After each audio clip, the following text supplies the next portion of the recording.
Pessoal, então vamos lá iniciar aqui oficialmente. Então, uma boa noite a todos agora, então, oficialmente. Sejam muito bem-vindos aqui à nossa disciplina de Planejamento, Gestão e Estratégia, aqui da Uniswan.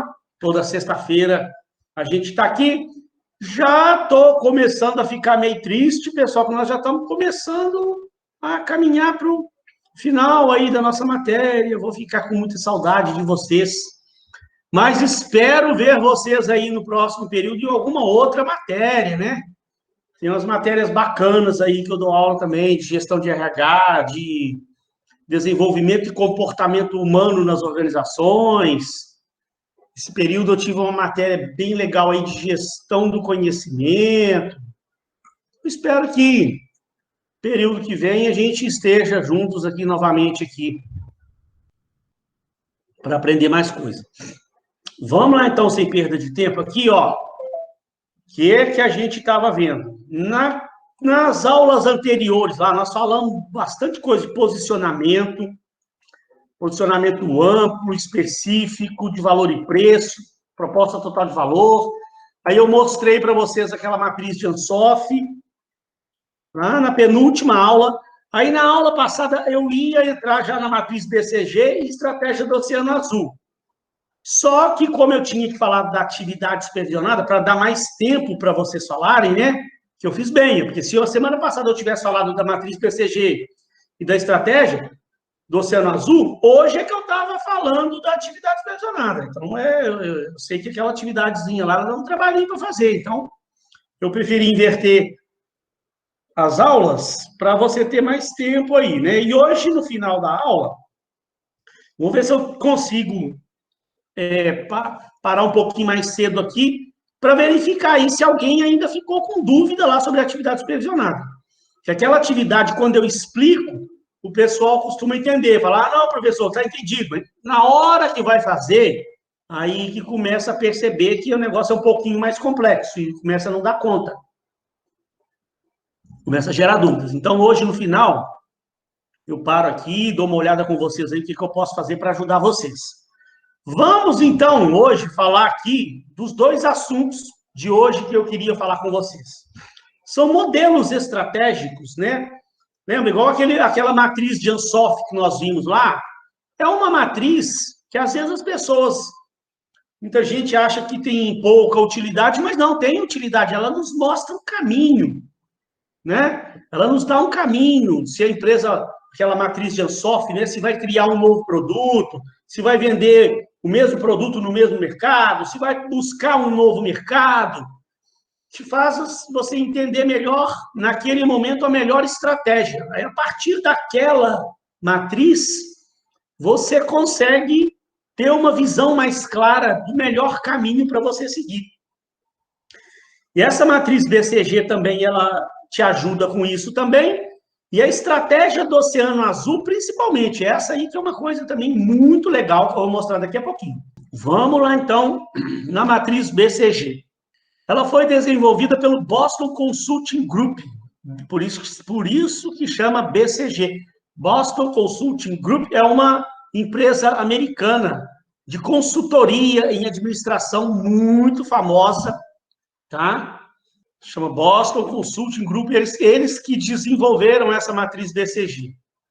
A ideia essencial é que a empresa deve ter uma carteira equilibrada de negócios, de modo que alguns gerem mais caixa do que usam e possam suportar outros negócios que precisem de mais caixa para se desenvolverem e se tornarem lucrativos.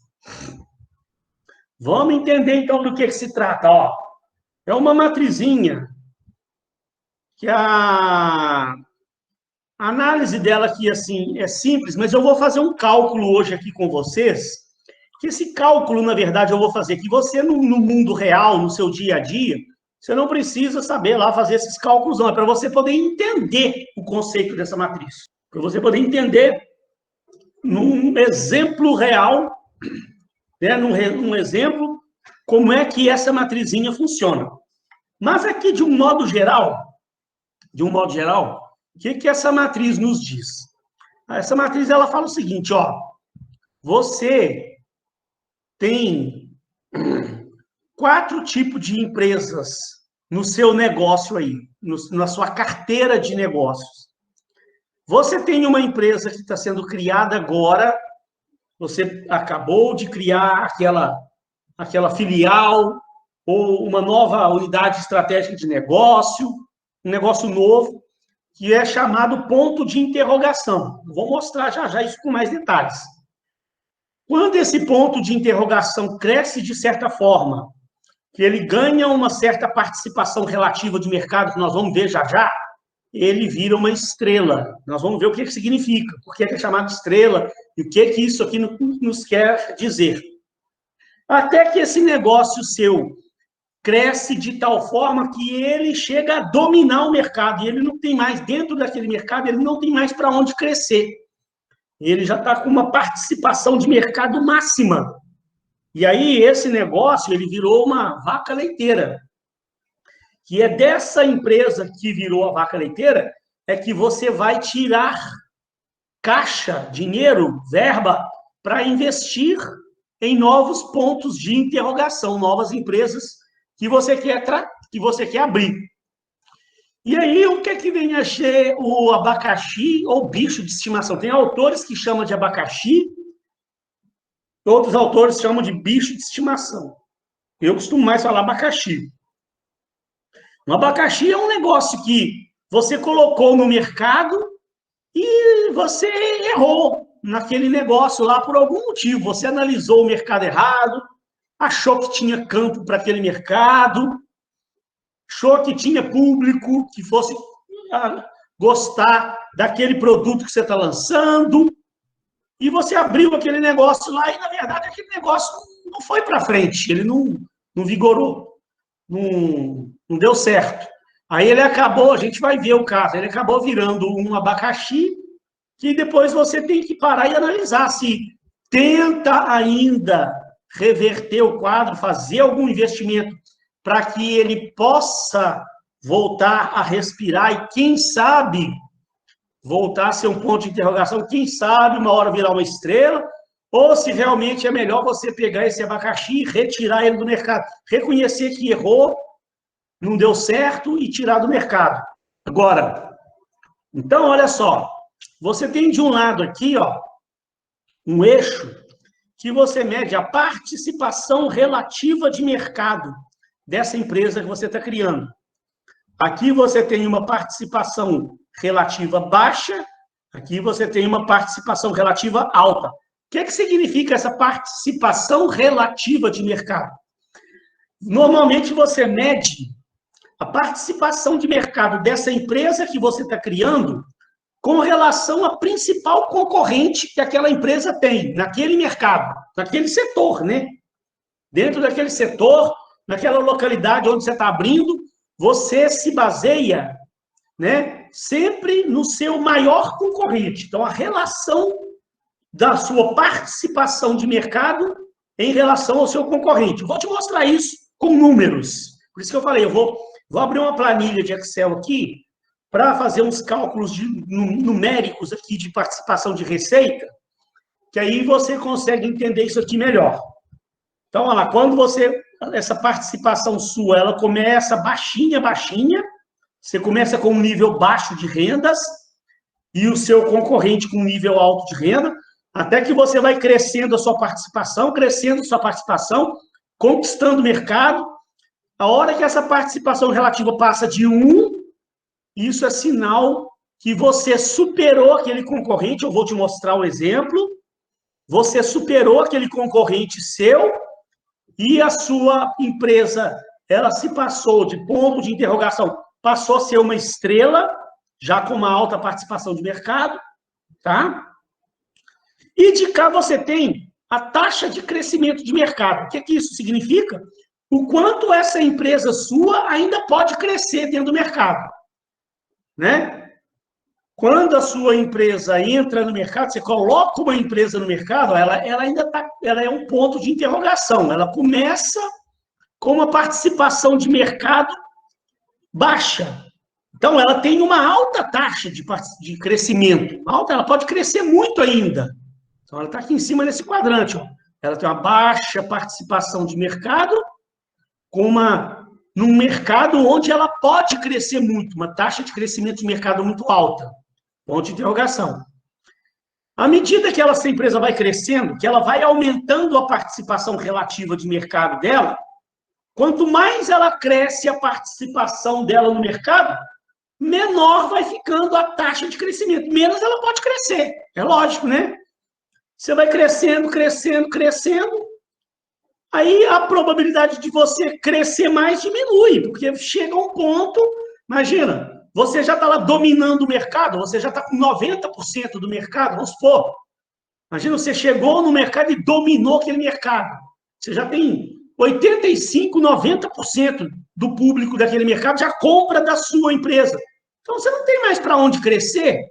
Dificilmente você vai ter uma empresa aí que ela tem 100% de participação no mercado. É meio utópico isso, né? Meio fictício. Você não vai ter muito fácil, não.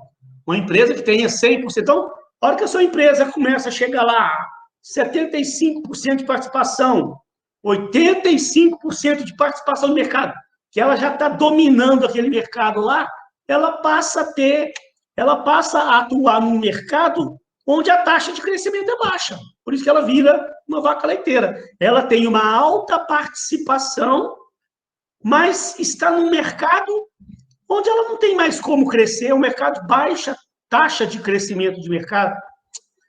Vamos entender isso melhor? Ainda está confuso, eu sei. E até que esse conceito entra na sua cabeça, fica meio confusinho. Por isso que eu gosto de dar um exemplo com números. Deixa eu abrir aqui um Excel, que eu já até meio que tinha criado aqui. Espero que dê para vocês enxergarem bem a letra. Não tem como eu aumentar demais aqui também, senão foge da tela. Eu espero que esteja dando para vocês enxergarem bem aí a letra. Deixa eu ver se tem jeito de aumentar só um bocadinho. Ó, acho que aqui isso aumenta muito coisa e ele sai da tela aqui. Gente, olha só, vou tentar dar um exemplo para você, tá? Vou tentar dar um exemplo numérico aqui.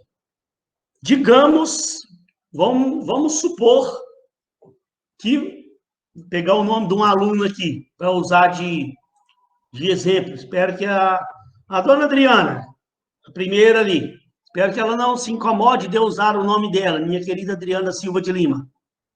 Adriana Silva de Lima, minha querida, vamos supor, gente, eu vou dar um exemplo aqui, vou pensar agora, vamos supor que ela está abrindo uma loja de roupa, vamos supor, um exemplo, lá em Copacabana.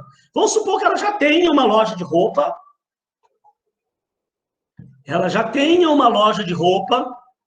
vamos dar um exemplo aqui, que já funciona na Zona Norte, vamos supor, tudo exemplo, né? A loja de roupa dela lá na Zona Norte bomba, já é a vaca leiteira dela, ela já tem a clientela dela lá na Zona Norte, aquela loja dela lá na Zona Norte está vendendo roupa. Vamos esquecer, por enquanto, a questão de venda online, né? Vamos venda física mesmo na loja, tá? Para ficar mais fácil, para a gente poder entender o exemplo. E aí, a Adriana, como a empresa dela está bombando, está crescendo, sobrou caixa, sobrou dinheiro, ela juntou um dinheiro e falou, eu vou fazer um novo investimento. Eu vou abrir uma filial para mim agora, vou ser bem audaciosa, vou abrir uma filial lá na Zona Sul, lá em Copacabana. Né? Copacabana, um bairro nobre lá da Zona Sul, que tem muito turista, gente com dinheiro lá e tal. E ela, então, as roupas dela tiveram uma boa aceitação na Zona Norte. Ela fez uma pesquisa e identificou que a Zona Sul realmente também é um campo bom para ela trabalhar com a roupa dela, para vender. Identificou lá um cômodo comercial bacana numa galeria lá em Copacabana e abriu a loja de roupa dela lá em Copacabana e começou a divulgar. Então, ela já tinha a filial dela lá da Zona Norte, que era a vaca leiteira dela, né? E ela, então, quis abrir uma nova filial, uma loja em Copacabana. Toda filial nova que ela está abrindo, ela começa como um ponto de interrogação. Porque dificilmente ela vai ela vai abrir uma filial que já vai ter uma alta participação relativa de mercado. É muito difícil, né? Por que a gente fala que sempre quando você abre um novo negócio, ele começa como um ponto de interrogação? Pode ser que tenha algum caso diferente, mas você consegue imaginar, por exemplo, a Adriana abrindo essa filial dela em Copacabana e já de cara no primeiro semestre ela tem uma venda maior do que a concorrente dela lá em Copacabana? É difícil, né? Normalmente ela começa a loja dela lá e no início, até que a propaganda dela funciona, até que o público lá de Copacabana descubra a loja dela, descubra a qualidade das roupas lá da Adriana e comece a comprar, e comece aquele boca a boca a funcionar, o público começa a aparecer, e aí as vendas, normalmente, elas vão aumentando gradativamente. Então, é difícil você começar um novo negócio já vendendo muito, já logo de cara. A não ser um caso extremo, que vamos imaginar que não seja conhecido, tá? Não vamos tentar complicar. Por isso que eu falei, vamos deixar de lado venda online, não vamos complicar demais o caso, não, senão a gente não consegue entender. Vamos supor, o povo não conhece, ela vai abrir a loja dela lá, vai abrir pequenininho uma lojinha com umas vendas meio modestas no início. Então, vamos começar a dar números aqui para a gente ver. E ela tem que monitorar a principal concorrente dela. Ela tem que pensar, lá em Copacabana, quem que é a principal concorrente dela em Copacabana? Qual a loja lá que mais bomba? Ela tem que pegar, ela tem que ter uma referência. Por que a maior concorrente? Porque não tem jeito dela ficar se comparando com várias lojas. Ela ficar fazendo cálculos relativos em relação às vendas dela com relação a várias. Ela tem que pegar uma referência. Quem que é a empresa que ela quer alcançar e passar? A principal concorrente dela. Então, vamos supor que ela monitora essa concorrente dela e ela tenha meios de descobrir, porque dependendo do mercado que você atua, você tem como descobrir o nível de faturamento da empresa, né? Se for empresas menores, às vezes não. Mas quando são empresas grandes, você tem o balanço patrimonial da empresa no site dela lá, elas são obrigadas a divulgar. Então, você tem os números da empresa. Vamos supor que ela conseguiu a informação de quanto a concorrente dela vende, essa maior concorrente dela. Então, vamos supor que ela comece lá, ó, esse primeiro período, esse primeiro semestre, eu vou medir semestre a semestre, para ficar mais fácil da gente entender. Vamos supor que esse semestre agora, 2021.1, ela consiga, em média, como ela está começando a loja de roupa dela, né? Não vou ser muito audacioso aqui, não. Vamos supor que ela consiga vender, em média, 35 mil reais por mês. Um exemplo, né? E vamos supor que essa concorrente dela, que já está lá em Copacabana há anos, que já domina o mercado todo, vamos dar um exemplo também, que essa concorrente dela, ela venda, em média, por mês, 230 mil. A loja lá, que já está toda estabelecida, né? Então, por que ele fala ali, ó, participação relativa de mercado?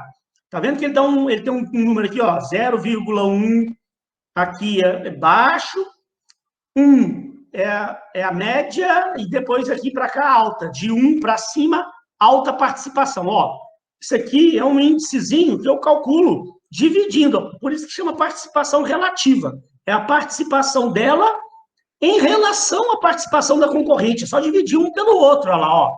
Vou dividir o nível médio de receita dela pela da Adriana, pela da concorrente. Olha lá, ó. Eu pus aqui modelo, aqui é a Adriana, tá? Supor que aqui seja a loja da Adriana. Ó. É mais fácil para você entender. Então, olha lá, ó. Nesse primeiro semestre, em média, ela vendia 35 mil, que ela vendeu. E a concorrente dela, em média, estava vendendo 230 mil. Então, ó, se você pega 35 mil dividido por 230 mil, você tem um índice aqui, ó, 0,15, bem baixinho ainda, tá vendo lá, ó? Então, ó, ela tem uma baixíssima participação de mercado. Ela está vendendo, né, 15% só do que a principal concorrente dela está vendendo. Um índice bem baixo ainda. Mas aí, a Adriana começa a divulgar e começa a movimentar as redes sociais e consegue uma influencer lá de Copacabana, lá, que consegue ajudar ela a divulgar, bombar nas redes sociais. As pessoas começam a conhecer as roupas da Adriana, que são muito bacanas, e no próximo semestre ela consegue dar uma alavancada nas vendas dela. E no próximo semestre, 2021.2, vamos supor que ela consiga ter uma média de vendas no semestre, uma média de vendas de 65 mil. Ó, as vendas dela praticamente dobrou. Para a venda dela dobrar, ela está tirando clientes da concorrente dela. Não concorda? Né? São os clientes da concorrente dela lá, principal, que ela está monitorando, que é, né, a concorrente que ela está se relacionando, né? Com quem ela está olhando o nível de receita dela em relação a quem? A concorrente dela. Então, ela começou a pegar cliente do mercado e tirar cliente da concorrente. E aí, nesse próximo semestre aqui, como a Adriana bombou, as vendas dela subiram, a receita da concorrente caiu. Caiu para 195 mil. Então, olha lá, a Adriana teve um aumento de receita, passou para 65 mil em média por mês, e a concorrente dela caiu. Olha lá agora quanto que ficou a participação relativa dela. Subiu, olha lá, ó. A participação relativa dela mais do que dobrou. Passou de 0,15 para 0,33, ó. Ela estava aqui, 0,15, está subindo a participação relativa, ó. Está vindo para o meio do gráfico. Está crescendo.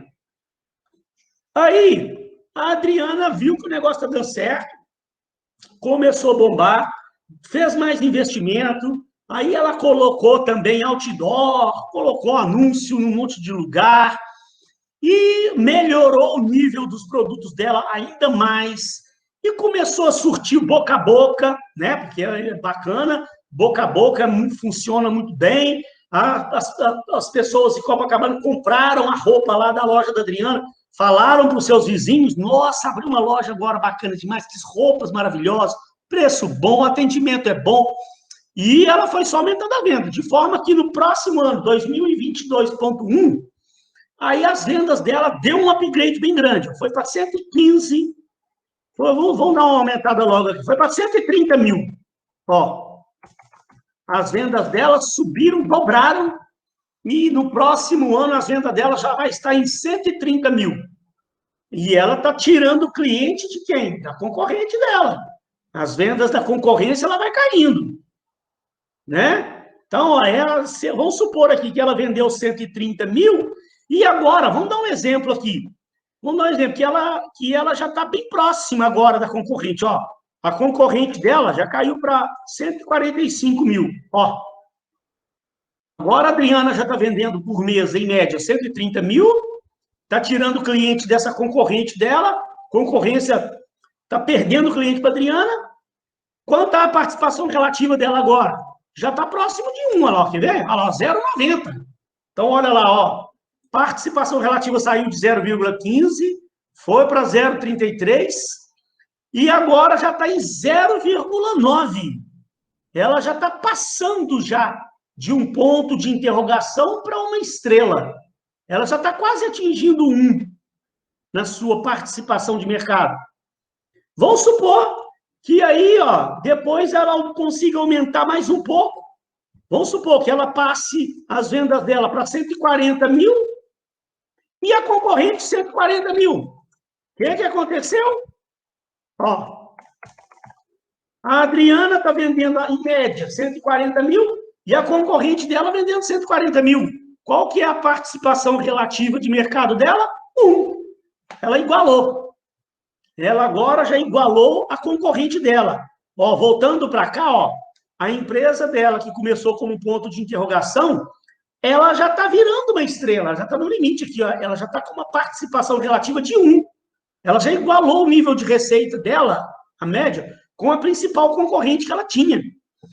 Aí ela acabou de fazer o investimento, aí ela acabou de bombar, investiu em mídia social, já começou a botar propaganda na televisão, aí que o negócio dela bombou mesmo. O que aconteceu? Em 2023.1, as vendas dela ultrapassaram mais feio a concorrente lá, ó. Aí as vendas dela já foram para 195 mil e a concorrente dela, coitadinha, perdeu o mercado todo para ela, ó.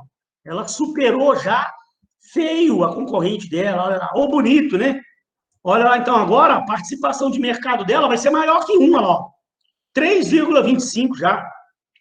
Ou seja, olha lá, ó, ela saiu daqui de 0,15, participação dela passou para 0,33, a participação dela passou para 0,90, a participação dela de mercado igualou a 1, e agora já está aqui em 3,25 a participação de mercado dela.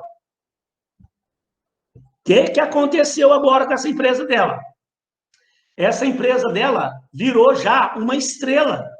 Olha lá, ó, ela já tem uma participação relativa de mercado alta, ó, maior, já está bem maior que 1, 3,25. Ela já superou, mas e muito, a principal concorrente dela, está dominando o mercado. Mas ela ainda é uma estrela, por quê? Porque ela já tem uma participação relativa alta de mercado, mas ainda tem campo para crescer. Ela ainda está num mercado que ainda tem uma taxa de crescimento considerável. Porque lá no início, se você pegar, ó, aliás, ela já igualou aqui a concorrente dela, né? Mas ela ainda percebe que ela ainda tem um campo, ela tem uma meta. Ela tem uma meta para atingir uma média de 230 mil reais. Para acabar de vez mesmo com a concorrente dela. Então, olha lá, vamos supor que em 2023.2, ó, 2023.2, o que a Adriana quer fazer? Ela está com uma meta bem audaciosa de conseguir uma venda, uma receita média de 230 mil para tirar de vez do mercado essa concorrente dela aqui, ó. Aí a concorrente dela vai cair para 40 mil. Olha lá quanto é que está a taxa dela de mercado agora, ó. Participação relativa do mercado. Ó, 5,75. Ou seja, gente, aí vai chegar um ponto, você concorda comigo, que vai chegar um ponto que por mais que ela faça investimento ali, vai chegar um ponto que já está a população quase que toda, quem tinha que ser cliente dela já é. Que aí vai ter alguma parcela de clientes que são aqueles muito fiéis à concorrente dela lá, que em hipótese alguma vão parar de comprar da concorrente. Então ela vai chegar num certo ponto, que ela já está com uma participação relativa de mercado altíssima, e vai chegar um certo ponto que ela não consegue mais crescer. Aí ela já entrou num mercado de baixa taxa de crescimento, ela não consegue mais crescer. Mas aí também ela chegou onde ela queria. Essa empresa que ela abriu como um ponto de interrogação já virou, então, uma vaca leiteira. E aí, então, ó, o que acontece com essa empresa vaca leiteira? Ó, analisa aqui comigo, aqui, ó. Presta atenção agora, que é bom você entender algumas análises aqui que você precisa fazer.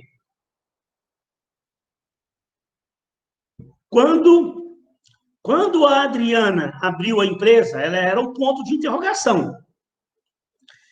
Então, ó, ela estava aqui, né? Ó, ponto de interrogação, 35 mil. Ela tinha um nível de vendas muito baixo. E ela tinha, gente, um investimento muito alto em publicidade, tinha. Porque ela estava abrindo o negócio, começando a vida lá em Copacabana, a loja ainda lá em Copacabana ainda não era conhecida, ela tinha que fazer um investimento pesado em marketing, em publicidade. Então, ela tinha um nível de receita baixo e um investimento alto. Ela tirava dinheiro da vaca leiteira para investir nessa empresa. E essa empresa ainda nem estava dando lucro, essa empresa de Copacabana.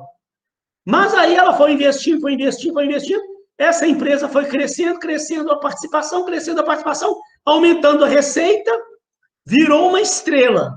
Virou uma estrela. Aí ela já estava com uma taxa, uma participação relativa alta, mas ela ainda precisava continuar investindo dinheiro, porque ela tinha mais mercado para buscar.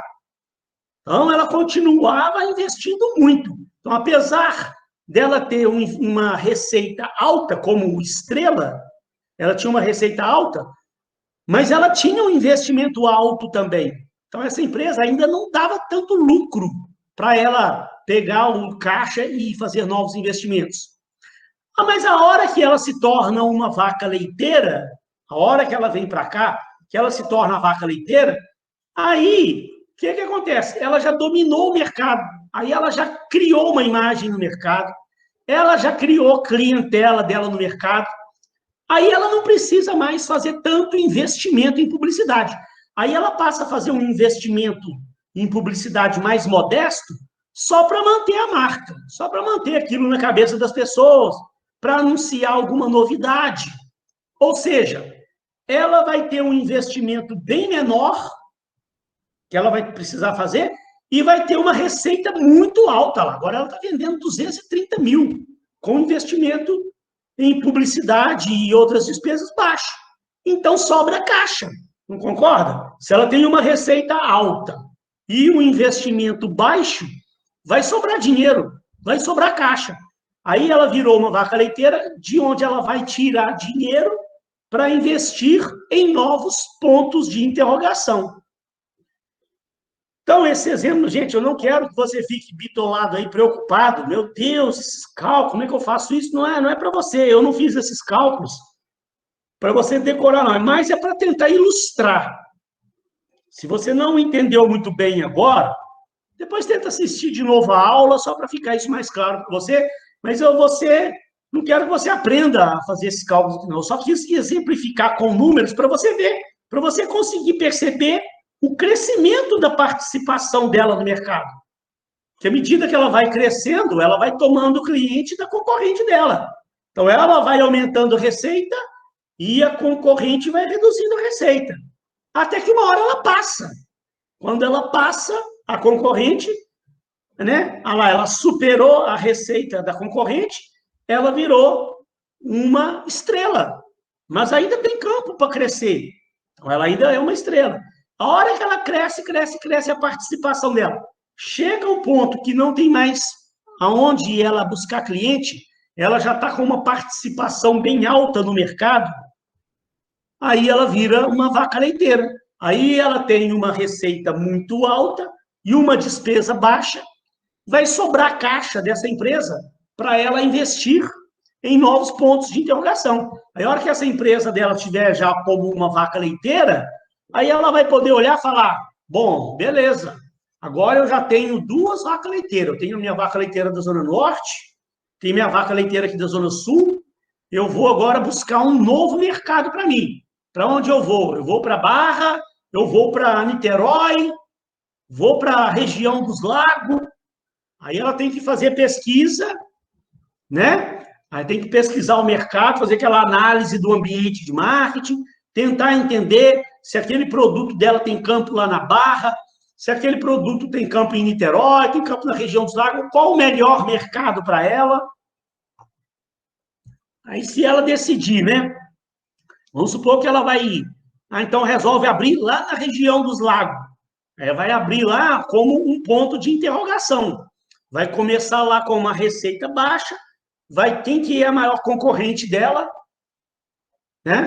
Então, essa matriz, ela funciona para você entender qual o negócio, quando você tem vários negócios, né? Qual é a sua vaca leiteira? De onde você vai tirar a caixa? Quem ainda é um ponto de interrogação? Quem já está virando estrela? Para você saber em quem você tem que investir mais. Que tipo de investimento você tem que fazer? O que você precisa fazer para transformar aquele ponto de interrogação numa estrela? O que você precisa fazer para transformar a estrela que você tem numa vaca leiteira? Então, ela te dá também sugestões estratégicas para você saber traçar os objetivos para a sua empresa, as estratégias. Né? Nós não vimos, né, que você vai traçar os seus objetivos. Que objetivos você vai traçar? Não tem os seus objetivos de crescimento? Então, quando você tem um negócio com várias filiais, vários tipos de negócio, uma carteira de negócio, essa matriz ela serve para te indicar isso. Quem é a sua vaca leiteira, quem é o seu ponto de interrogação, quem desses negócios são estrela. E aí, o que você precisa fazer para transformar um ponto de interrogação na estrela? O que você precisa fazer para transformar a estrela que você tem na vaca leiteira? Então, que tipo de objetivo você vai traçar? Que tipo de meta você vai ter? Ela te dá esse caminho. E o que vem a ser lá o abacaxi ou o bicho de estimação? Imagina, ó. Vamos pegar esse exemplo aqui, ó. Imagina só que a Adriana abriu esse negócio dela aqui, em 2021.1. Aí, no primeiro mês, vendeu 35 mil. No primeiro semestre, em média, vendeu 35 mil. No segundo semestre, ela fez um investimento pesado em mídias sociais, contratou um influencer, não sei o quê, divulgou a empresa. Quando vê, vendeu, em média, 38 mil. Olha lá, cresceu um pouquinho, né? Cresceu só um pouquinho. 38 mil. Aí ela falou, gente, eu estou precisando investir mais. O investimento foi pequeno. Aí tira mais dinheiro lá da vaca leiteira dela, lá da Zona Norte, faz um investimento pesado. Aí, no próximo período, ela mete, aí vendeu 36 mil. Aí, olha só, o que está acontecendo com essa empresa dela? Imagina, ela começou lá em Copacabana a vender 35 mil. Fez um investimento pesado, no outro período vendeu só, em média, 38 mil. Investiu mais ainda, a venda caiu para 36. Quando vê, mais para frente, ela torna a investir dinheiro. Quando vê, a venda cai para 32 mil. Ué, a venda dela, em vez de crescer, a venda dela está reduzindo. Então, ela já percebeu, olha só, não precisava nem esperar chegar aqui, né? Aqui, eu já tinha falado para ela, olha só, esse negócio seu está virando um abacaxi. Você começou vendendo 35 mil, investiu pesadamente, seu faturamento aumentou só para 38 mil, muito pouco, quando a gente esperava que fosse praticamente dobrar. Aí você investiu mais ainda, em vez de aumentar o faturamento, diminuiu para 36 mil. Então, gente, já detectou que o ponto de interrogação aqui, ó, em vez de crescer para virar uma estrela, ele já está virando um abacaxi. Ele não está conseguindo crescer. Então, não quer dizer que também você tem que pegar e eliminar logo e desfazer, não. Você tem que tentar entender onde você errou. Aí, por isso é que você volta, analisa de novo, aí você vai ter que ver onde você está errando. O que aconteceu? Aquele público, pode ser vários fatores. Vários fatores. O público lá de Copacabana é diferente daquele público da Zona Norte, um exemplo, né? Na Zona Norte, a roupa estava sendo bem aceita. Aquele público de Copacabana mais chato lá. Aí você foi descobrir que lá em Copacabana, na verdade, tinha muito velho, né? Pode ser, estou dando exemplo, tá? Porque realmente Copacabana é o lugar do planeta Terra onde tem a maior concentração de idosos. Então, você, de repente, pode começar a perceber, gente, a roupa minha era bem aceita lá na Zona Norte. Porque a Zona Norte, a média lá da faixa etária é pessoas mais novas. A minha roupa é a roupa mais moderna, para jovem. Aí você pode começar a entender. Né? Eu fui lançar um negócio em Copacabana, achando que estava abafando, e agora é que eu descobri, que eu analisei mal, que, na verdade, o público de Copacabana, em média, é um pessoal mais velho. Tem mais idosos. Então, não é o melhor mercado para mim. Ou então, vamos dar um outro exemplo, né? Você pode descobrir que o seu preço, você precificou errado. De repente, a Adriana pensou na cabeça dela, não, o povo lá em Copacabana, o povo tem mais dinheiro, então vou chegar lá com as roupas com preço acima do que eu vendo na Zona Norte. Aqui na Zona Norte, uma peça que eu vendo a R$80, lá na Zona Sul eu vou pôr a 150. Subiu o preço dos produtos, tudo, põe em Copacabana. Um exemplo, tá? Precificou errado. aí o negócio não está vendendo. O pessoal se assustou com aqueles preços. Ela achou que o povo fosse comprar mais, pagar mais caro, e na verdade não. Porque tem muito velho, pessoal, turista vem com dinheiro, mas não quer comprar roupa, turista quer gastar lá na praia. Ela entendeu mal o mercado e investiu errado. Então, pode ser outros fatores. Pode ser a pandemia.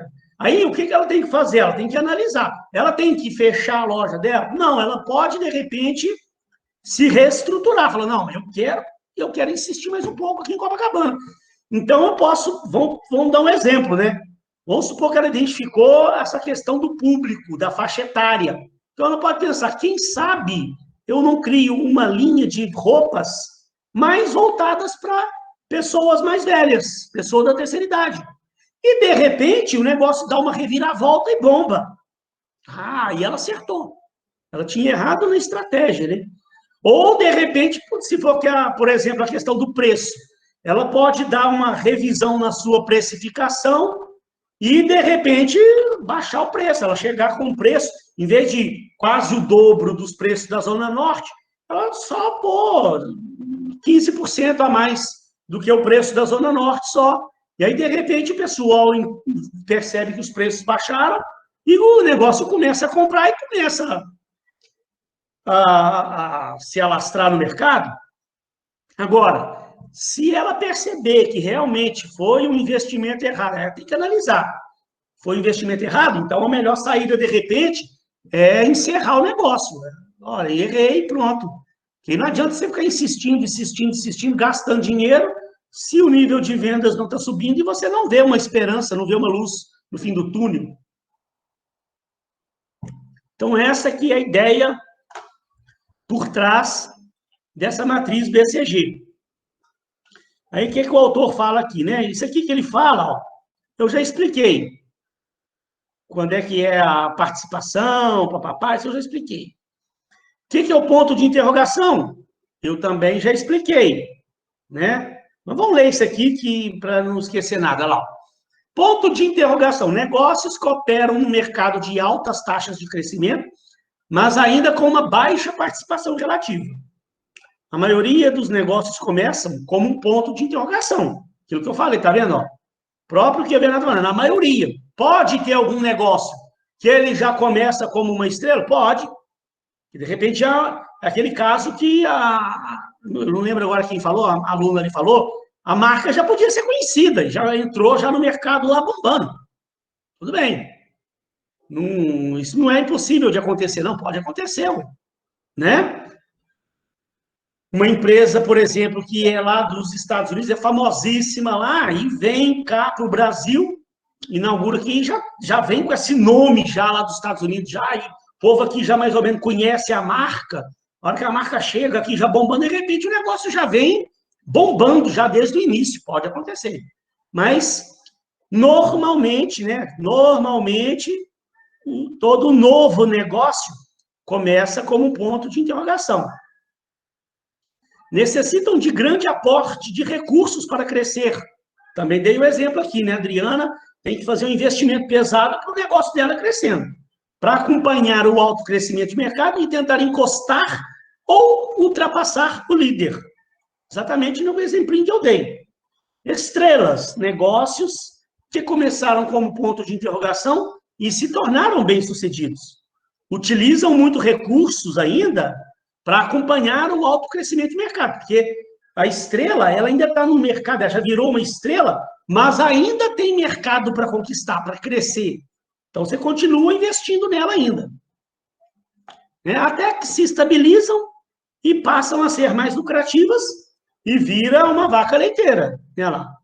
Vacas leiteiras, negócios bem-sucedidos que atuam em mercados mais estáveis, com baixo crescimento, onde você não tem mais como crescer, e possuem alta participação relativa. Por atuarem em mercados com baixo crescimento, gastam pouco recurso. Você não precisa mais ficar investindo pesadamente, porque ela não tem mais para onde crescer, para que você vai gastar rios de dinheiro com divulgação? Você vai fazer um tipo de investimento de divulgação para manter a marca. É um investimento mais modesto, né? Porque ela já está com imagem positiva no mercado. Portanto, então, são mais lucrativas e geram caixa para financiar outros negócios que necessitam de maiores investimentos. Já os abacaxis são negócios que possuem baixa participação relativa num mercado com baixo crescimento. Geralmente consomem mais tempo da administração do que merece e precisam ser encerrados, a não ser que possa haver uma reviravolta na taxa de crescimento que proporcione novas expectativas. Como eu dei exemplo, se você faça uma análise e identifique aonde está o erro, e aí você vê uma saída, faz um novo investimento e, de repente, ele pode dar uma reviravolta, volta a ser um ponto de exclamação, de interrogação, e, quem sabe, de repente, um dia ele venha realmente a ser uma estrela. Nossa, professor, que negócio difícil. Gente, não é tão difícil, não. Né? Mas isso, gente, é um modelo muito falado no mercado. É muito bom que você tenha uma noção, né, de como é que isso funciona, se você, principalmente, está na área de administração de empresas, aí, contador, tal, ciências contábeis, é bom ter esses conceitos, né?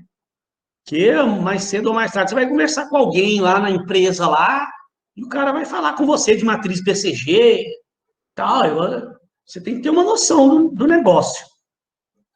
Então, se não ficou muito claro, eu vou tentar, eu não tive tempo essa semana de pesquisar algum vídeo para tentar ajudar. Ontem e hoje eu tive 2 dias aqui muito enrolados, eu vou tentar ver esse final de semana se eu acho algum vídeo na internet bom para mandar para vocês para completar isso aí que a gente falou aí. Beleza? Vamos lá, então, para o próximo assunto bacana, que é estratégia do Oceano Azul. Olha, professor, que bacana. Olha aqui, ó, deixa eu mostrar o livro para vocês aqui. Ó, o livreto. Eu nem sei hoje se ele tem essa mesma capa. Vou pesquisar na internet aqui para ver.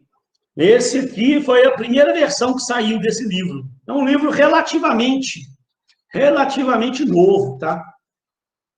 É de 90 e... Não, 90 não, 2005. É um livro novo, tá vendo? Exatamente. São estratégias novas aí que apareceram no mundo e revolucionárias. Eu vou mostrar um caso para vocês que eu criei para uma empresa o ano passado e o cara amou, o cara adorou. Deixa eu ver aqui só se a capa dele ainda continua daquele jeito ali. E aquela capinha ali foi a primeira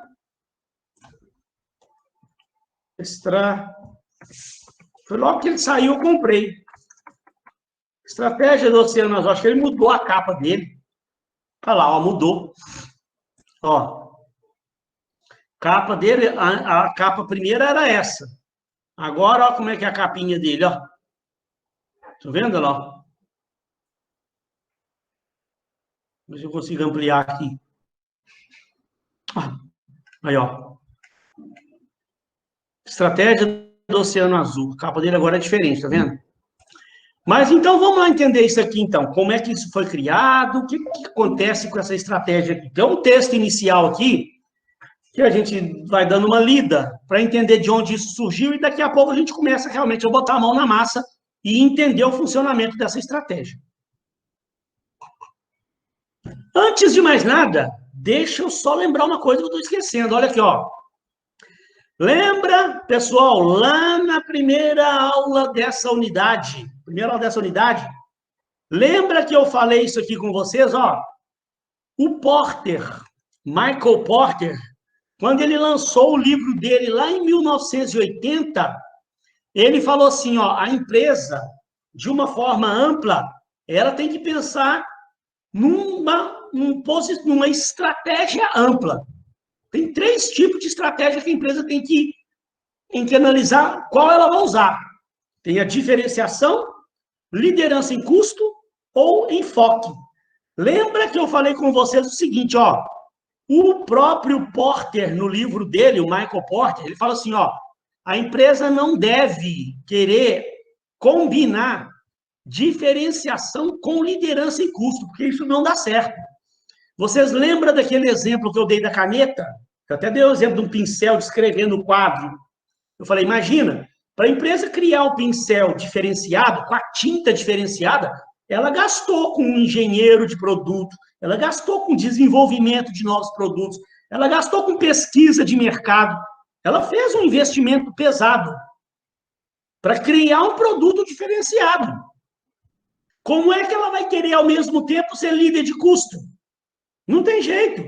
E a empresa também, para ser líder de custo, ela tem que enxugar os custos dela tudo. Reduzir custo de todas as formas que tiver. Como é que ela vai querer, ao mesmo tempo, criar um produto diferenciado? Não tem jeito, é incompatível. Aí você, quando olha essa explicação do Porter, você fala, realmente, tem todo sentido. Então, isso veio sendo seguido, gente, ao longo de anos aí pelas indústrias, pelas empresas do mundo todo. Todo mundo, ou o cara ia para o lado da diferenciação, ou ele ia para o lado da liderança de custo. Quem não viu essa aula, gente, foi uma penúltima aula, e tenta assistir essa aula que é importante. Tá? Aí, gente, eu estou lembrando isso aqui porque a estratégia do Oceano Azul, ela veio exatamente para derrubar esse conceito aqui. Olha que coisa interessante. Os caras criaram uma metodologia para você combinar diferenciação com liderança em custo, com redução de custo ao mesmo tempo. Ao mesmo tempo, você tentar criar uma empresa diferenciada e, ao mesmo tempo, reduzir custo dessa empresa. Veio para tentar combinar as duas coisas. Olha que coisa interessante, ó. Então, vamos lá, então. Só quis lembrar ali para você entender. O Oceano Azul é uma estratégia idealizada por W. Chan Kim e René Malbourne, autores que buscam acabar com a crença de que a concorrência é algo composto. Olha lá, ó, de diferenciação ou custo. E tentam mostrar que esses dois fatores não são incompatíveis se a pessoa pensa em termos de como redefinir o setor em que está concorrendo, criando oceanos azuis, livres da concorrência. Nós vamos ver já já o que significa o oceano azul. A gente vai ver já já. É um mercado livre da concorrência. Vou explicar por que chama oceano azul. Seu objetivo, ó, é se afastar dos mercados hiperdisputados, saturados de concorrente, denominados oceanos vermelhos em referência ao sangue deixado pela brutal disputa entre os concorrentes, a fim de criar novos espaços onde a concorrência é irrelevante. Olha que a coisa começou a ficar interessante, ó. O que o cara quis criar ali? Ele quis criar o seguinte, ó, porque realmente, pessoal, é impressionante o quanto as pessoas têm uma mentalidade pequena quando vai abrir um negócio. A maioria das pessoas que não conhecem muito sobre administração, sobre estratégia, o cara vai abrir um negócio e para vender os mesmos produtos que já estão sendo vendidos, para concorrer com as empresas da mesma forma que elas concorrem. Pessoas com menos conhecimento de administração, né? O cara vai abrir uma padaria, abre a padaria para vender pão, rosca, doce, manteiga, margarina, queijo, presunto. Toda a padaria do bairro já vende, já. Aí, o que acontece? Essas empresas, elas não têm diferencial umas com as outras, né? A diferença começa a ser o quê? A que vende mais barato. Aí começa aquela disputa. Aí uma baixa o preço daqui para ganhar da outra, aí a outra baixa o preço daqui para vencer, aí a outra baixa mais o preço daqui, a outra baixa mais... E vira, gente, aquele sangue. Por isso que ele fala ali, parece uma briga de foice ali, que vai virando aquela briga medonha ali, de um concorrendo com o outro por preço, até que vai chegar um ponto em que fecha tudo, vai todo mundo à falência, porque vai reduzindo o preço, sacrificando a margem, reduzindo o preço, sacrificando lucro, até que não aguenta, fecha uma, fecha outra, porque elas estavam competindo num oceano vermelho, com o mesmo produto, sem diferencial, e aí o diferencial passa a ser o quê? O preço. Isso é que você tem que entender, que você tem que fugir disso. Esse pessoal que criou essa estratégia do Oceano Azul, a ideia é você criar um oceano azul para você, longe daquela água sangrenta, aquela água cheia de sangue dos esconder, deixa a concorrência se pegar lá, deixa a concorrência se matar um ao outro, dar uma foiçada um no outro lá, enfiar a faca um no outro, se sangrar até morrer, e a gente aqui vamos criar um mercado novo para nós, com um produto diferente, com um tipo de empresa diferente. A ideia é, nós não vamos concorrer com aquele pessoal lá, não. Eles não são concorrentes nossos, nós não somos concorrentes, nós somos outro tipo de empresa. Então, você tem que pensar como que você vai criar essa estratégia. Eu vou mostrar, tem uma metodologiazinha, que é muito interessante, tá? Então, olha lá. Um exemplo aqui, ó. Guy Laliberté, ex-acordeonista, ex-equilibrista de perna de pau e ex-engolidor de fogo, ó, é hoje, gente, CEO de uma das principais empresas exportadoras do Canadá, o Cirque du Soleil. Quem já viu aí o Cirque du Soleil na televisão, não viu aquele Cirque du Soleil? Aquilo ali, gente, é um caso típico de aplicação da estratégia do Oceano Azul. Vamos analisar esse caso aqui, do Cirque du Soleil, para você entender como é que esses autores pensaram. E a coisa mais impressionante do mundo, a coisa mais impressionante, que todo mundo ficou abismado, da inteligência desses caras, é que eles criaram um circo num mercado, gente, que estava em falência. Era um mercado lá por volta dos anos 80, os circos pelo mundo estavam, na verdade, era tudo falindo. Porque vocês, gente, são mais jovens do que eu. Eu já sou bem mais antigo que vocês. Eu sou da época lá do início dos anos 80, que ainda via os circos ainda. Então, o que era lá? Circo, gente? Circo era uma coisa que hoje em dia a gente vê muito pouco, né? O mundo mudou completamente. Mas o circo fez um sucesso tremendo, fazia sucesso tremendo lá nos anos 50, nos anos 60, nos anos 70. Então, eu, quando criancinha, ficava lá na minha cidade o ano inteiro, esperando o circo chegar. Era uma, duas vezes por ano, chegava um circo lá na minha cidade. Nossa! Era aquela festa na cidade. O circo ficava lá 15 dias na cidade. Ele ficava rodando, né? 15 dias em cada cidade. Viajava pelo Brasil afora todo aí. E era um sucesso tremendo. Lotava. O circo chegava lá 15 dias lotado. O que aconteceu? O mundo foi evoluindo, né? Aqueles palhaços que antigamente o povo quase morria de rir. Parece que o mundo era outro. Sei lá, as pessoas eram diferentes, as coisas eram tudo muito diferente, né? A gente vê hoje, né, gente, como é que mudou o humor, né? Hoje você não vê mais gente que conta piada, você tem esse stand-up. O cara não conta piada. Ele fala um tipo de humor que ele não está contando piada. Ele pega uma situação que ele viu no dia a dia dele ali e conta aquilo de uma forma engraçada.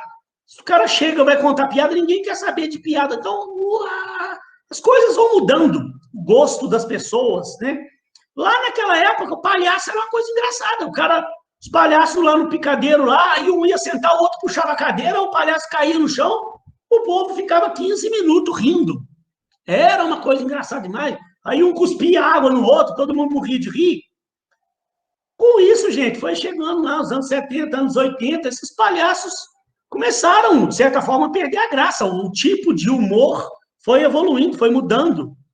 Né? Não sei se você lembra, mas não sei se vocês vão lembrar, se alguém for mais velho aí, nos anos 80, apareceu na televisão, uma TV pirata, com um humor completamente diferente, que acabou com aqueles negócios, os trapalhões, aqueles troços, tudo perdeu a graça. Nos anos 70, os trapalhões eram engraçados demais. Quando vê do nada, isso mudou e o humor mudou, né? Então, o circo, os palhaços de circo também perderam a graça. Outra coisa, né?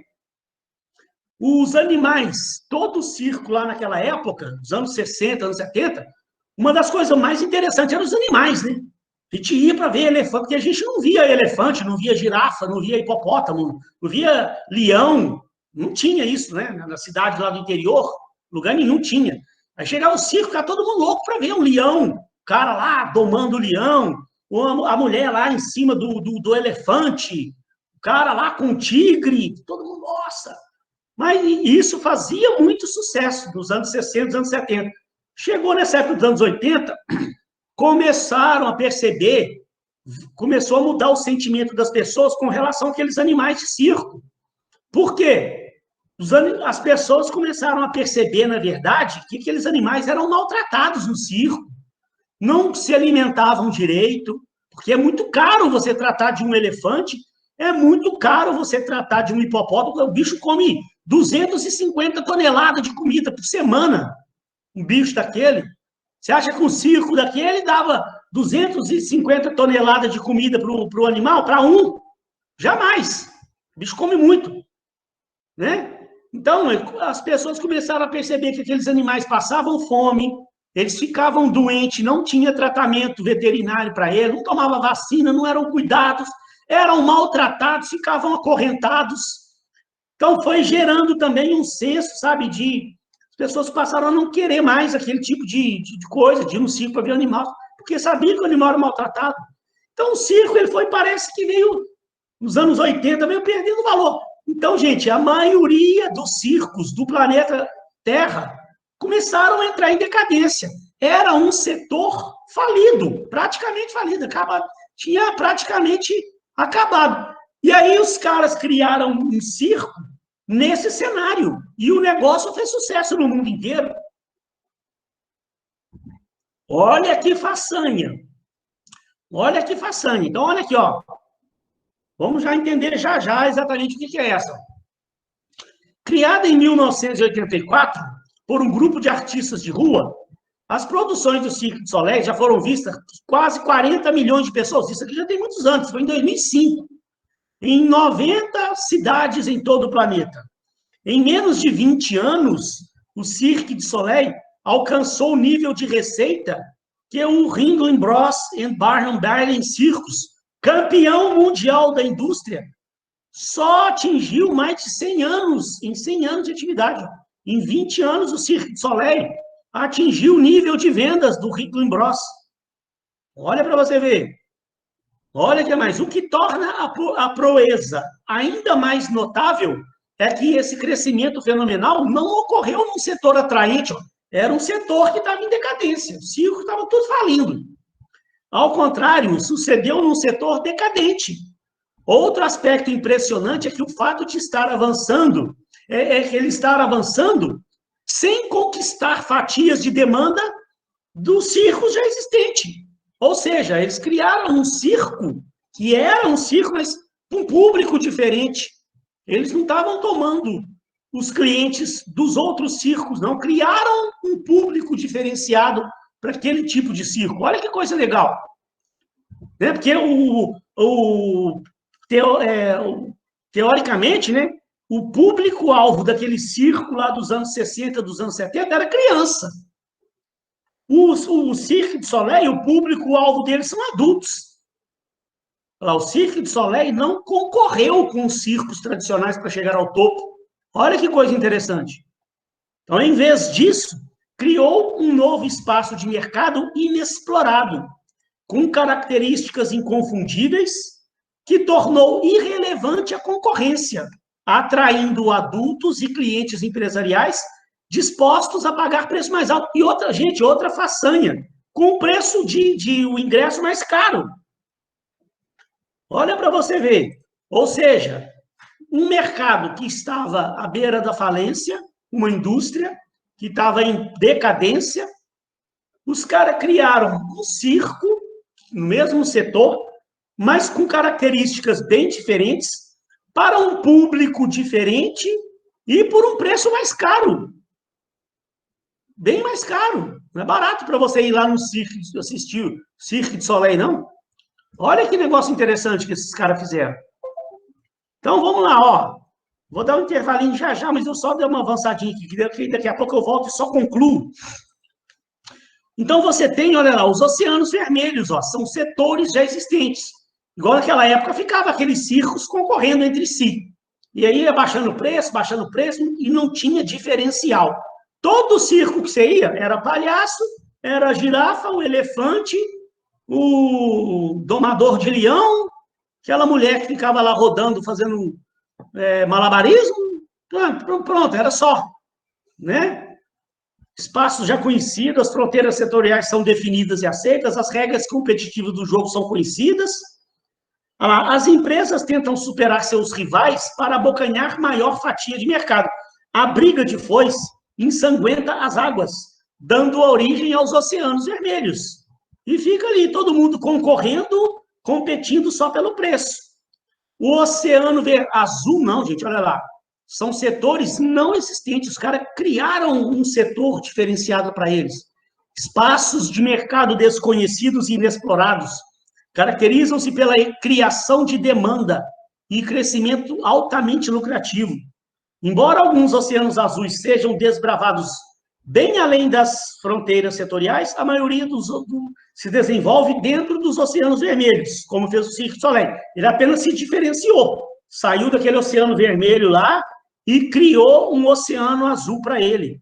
Olha lá, no oceano azul a competição é irrelevante, ou seja, o Cirque du Soleil, ele não veio para competir com aqueles circos daquela época lá. É um outro tipo de negócio. Pois as regras do jogo ainda não foram definidas. Inovação de valor. O que diferencia os vencedores dos perdedores na criação de oceanos azuis é a maneira de encarar a estratégia. Em vez de se esforçarem para superar os concorrentes, as empresas vencedoras adotam uma lógica e estratégia diferente de inovação de valor, concentrando o foco em tornar a concorrência irrelevante, oferecendo saltos no valor para os compradores e para as próprias empresas, e assim desbravando novos espaços de mercado inexplorados.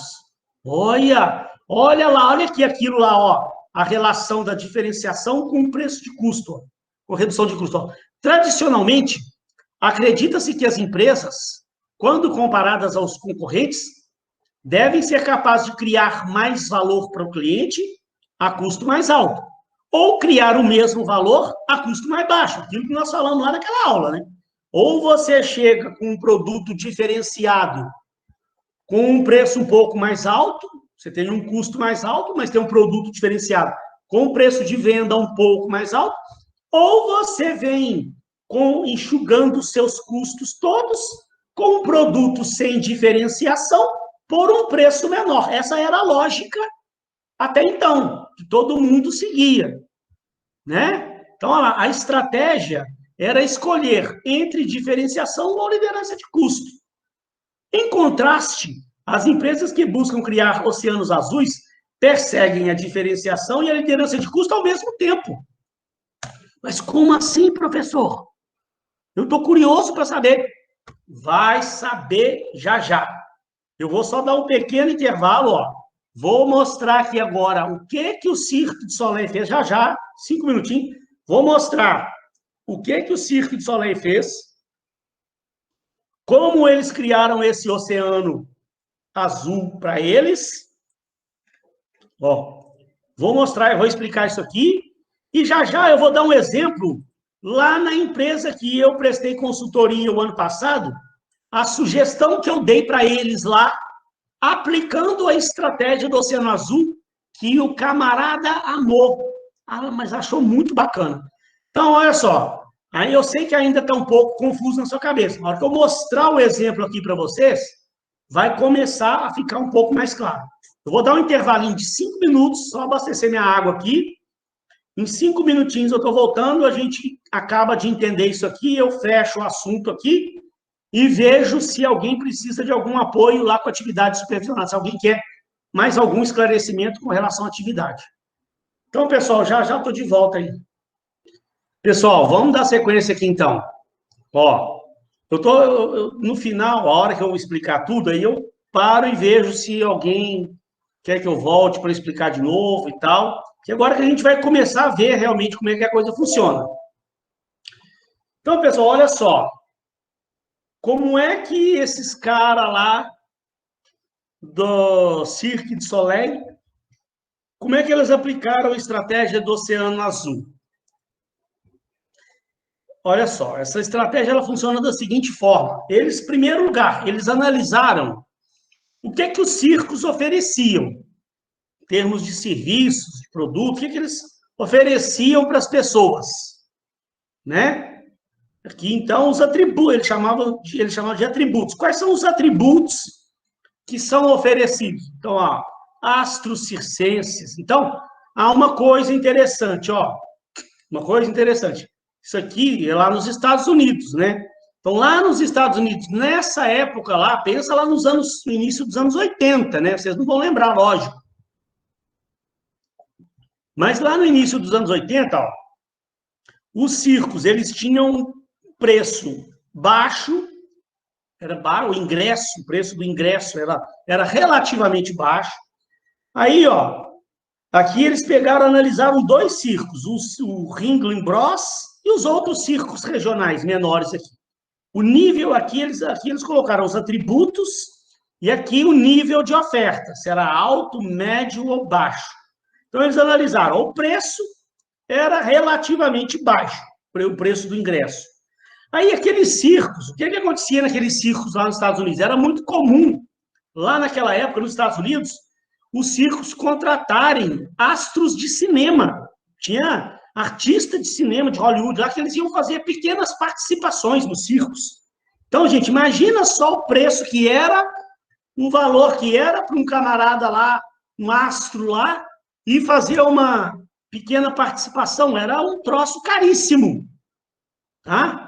Aí eles tinham um nível médio de ofertas aqui de astros circenses. Outra coisa, animais. Todo circo oferecia muito número com animal. Então, tinha números com girafa, número com hipopótamo, número com elefante, número com leão, com tigre. Isso era comum nos circos, né? A maior parte do circo era feito com palhaço e animais. Tinha muito descontos para grupos de pessoas. Se você levasse um grupo da sua empresa, por exemplo, ganhava desconto. Todos os circos davam. Tinha número com vários picadeiros. O que era isso? Tinha 3 picadeiros nesse circo. Enquanto num picadeiro estava lá o camarada domando o leão, no outro picadeiro o camarada cuspindo fogo, e no outro picadeiro os palhaços fazendo graça lá, ou malabarismo, alguma coisa qualquer. Tá? Um nível médio de oferta aqui de picadeiros. Tinha muita diversão e humor, muito número com palhaço, aquelas coisas, né? Muita diversão e humor, muita vibração e perigo, né? E não tinha número com um único picadeiro, era sempre, geralmente, vários picadeiros. Eles, então, pegaram, gente, qual que é a estratégia disso aqui, então? É pegar todos esses atributos, tudo que os circos ofereciam, e fizeram as seguintes perguntas, ó. Eles criaram uma matriz que eles chamaram matriz eliminar, reduzir, elevar, criar. Ou seja, o que os circos oferecem que nós vamos eliminar? De preferência, coisas que representavam altos custos. O que nós vamos apenas reduzir?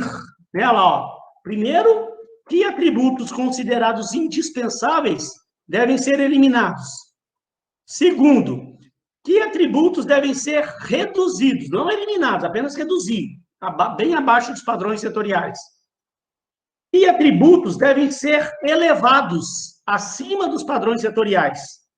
E, por fim, o mais importante, talvez, que atributos nunca oferecidos pelo setor devem ser criados?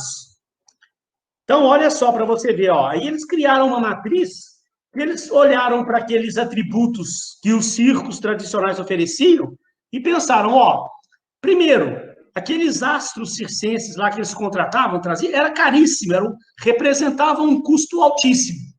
Vamos eliminar isso. Isso também já não estava mais fazendo sucesso. Espetáculos com animais, além de ser caríssimo, aqueles animais, gente, para manter um animal daquele porte, manter um elefante, manter um hipopótamo, manter um leão, manter um tigre, é comida que não acaba mais, é caríssimo, tratamento de veterinário, remédios, vacinas, é um custo altíssimo, e aquilo ainda estava trazendo um sentimento ruim nas pessoas.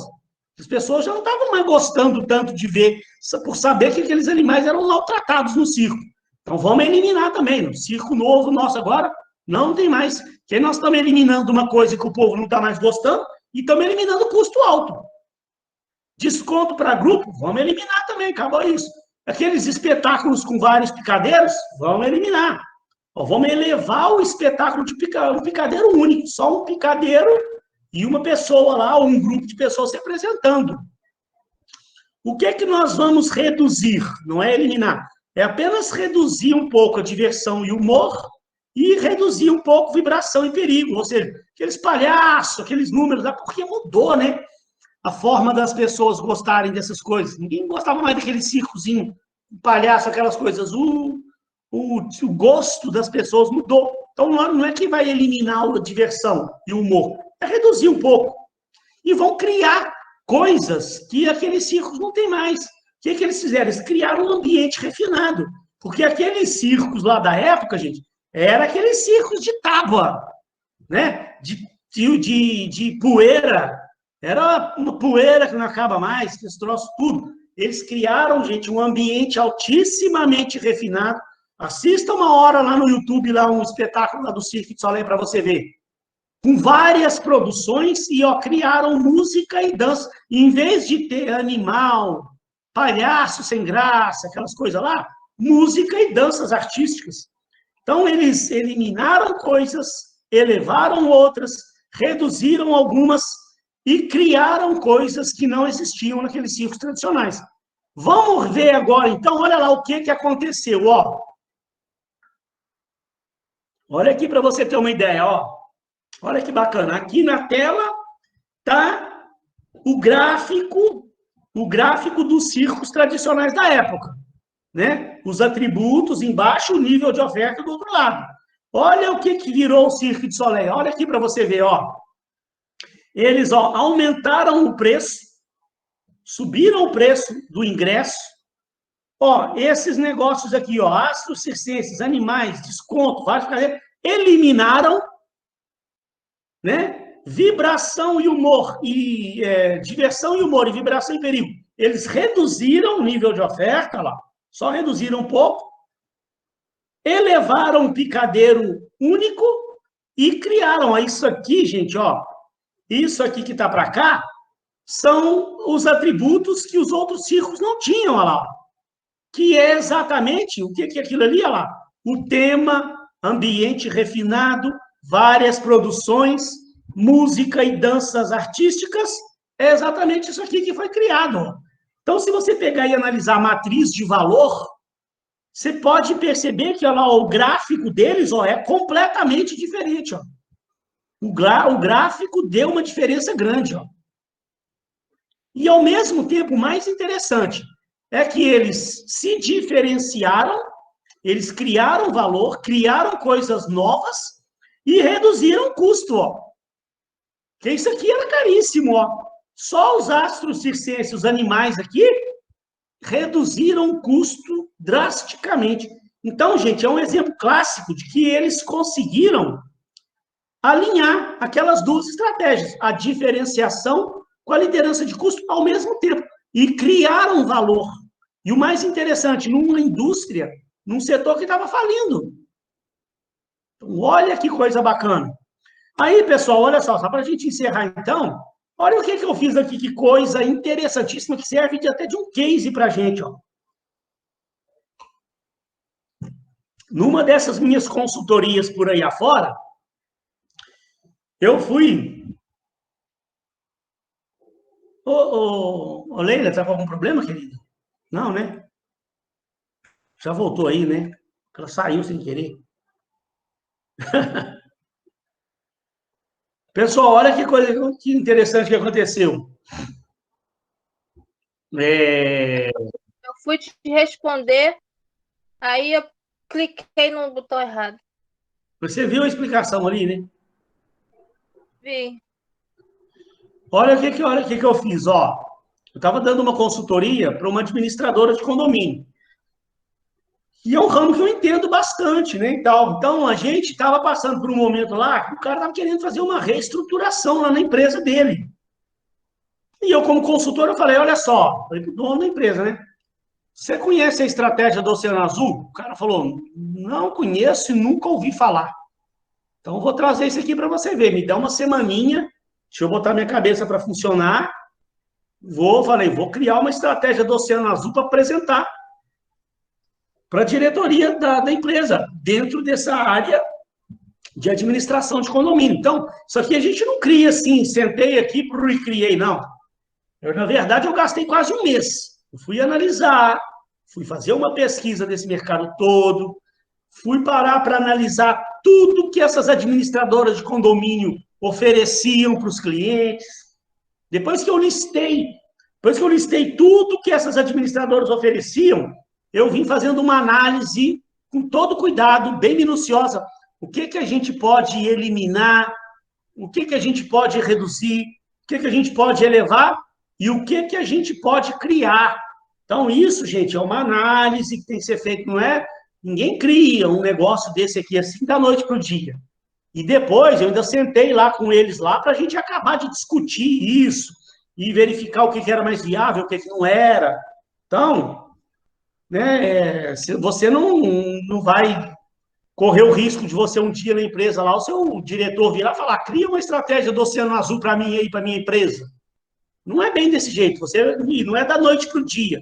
Você tem que estudar bem aquele setor, o que os concorrentes oferecem, tem que entender bem aquele setor lá, o cenário, entender com calma. Aí você. Bom que isso aqui seja feito através de um brainstorming, né? De uma troca de ideias, pessoas dando ideias também, né? Duas cabeças pensa melhor que uma, três cabeças pensa melhor que duas, e por aí vai.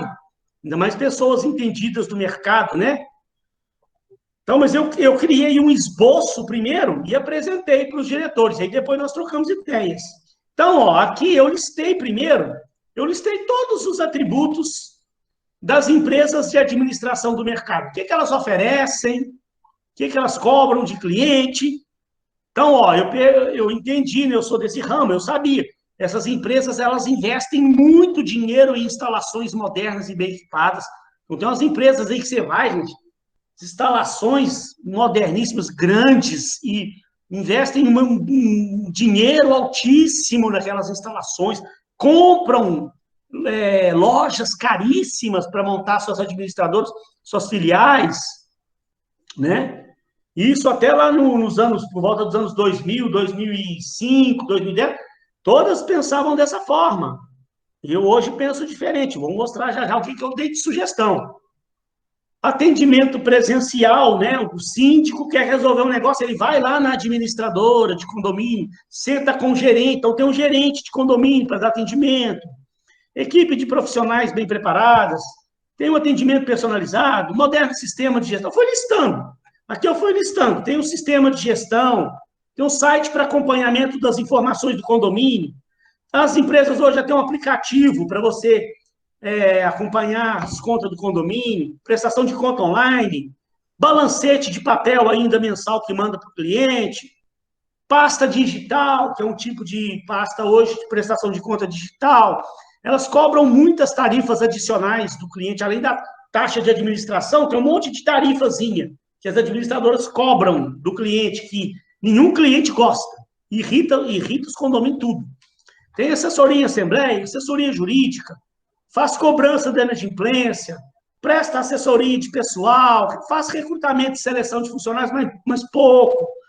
Assessoria financeira, assessoria tributária, de seguros, clube de vantagem, síndico profissional, serviço simples. Então, eu peguei e listei tudo que veio na minha cabeça aqui, o que essas empresas oferecem em termos de atributos para os clientes.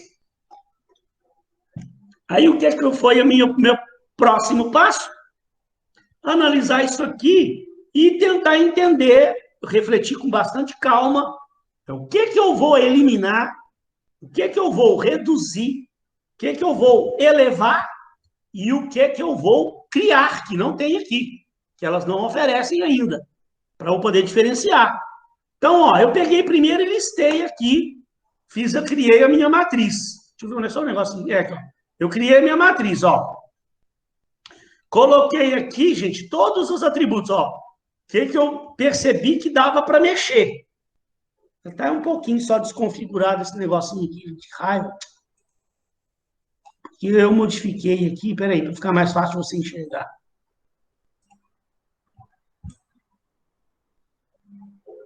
Peraí, só um pouquinho.